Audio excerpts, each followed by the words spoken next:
Ya Allah, ambillah kapek ibu. Smiley. Sekejap ya.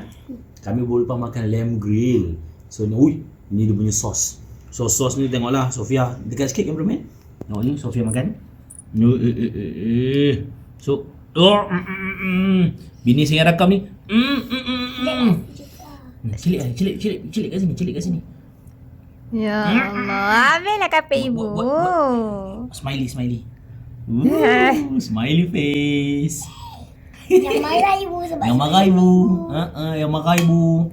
Okey. Tapi tak apa. Kita ada ni. Ya. Hash vacuum. Tunjuk ini. Ibu tak tunjuk ini. Kita ada hash vacuum. So hash vacuum ni sepatutnya dia boleh menyedut semua kekotoran ni. Termasuklah kotoran ni saja. termasuklah ayah. Ya. So kita gunakan air yang kita campurkan sedikit sabun. Tuang dekat semua tempat ni. Macam tu. Alright. Suka sangat. Ni kat sini. Kenapa tak tuang? Ayah. Tarik sikit. Boleh tarik. Kot, ayah pun tak tahu. Ni belum sedut lagi. So kita rata-ratakan sikit. Kan. Tak hilang macam mana? Ibu marah. kau marah. Bismillah. Hilang.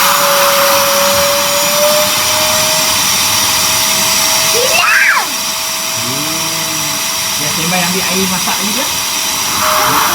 Ambil air masak. Tolong. Ni baru kali pertama Ni fokus kat sini. Fokus kat depan ni.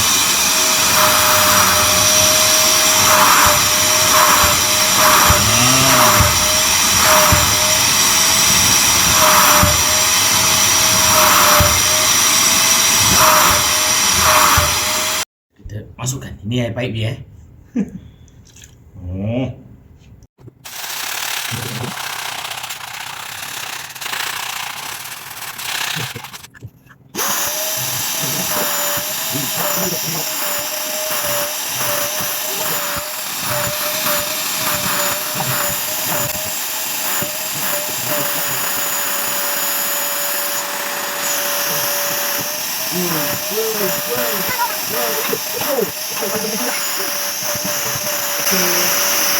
Guys, dah tengok bila korang ada hash ni, senang. Korang tak payah buat kerja.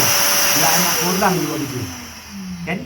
So, ini salah satu cara untuk bagi tips untuk korang ada anak yang menolong. Okey, itu saja. Okey, bye-bye. Tekan beg sekarang. HBQ.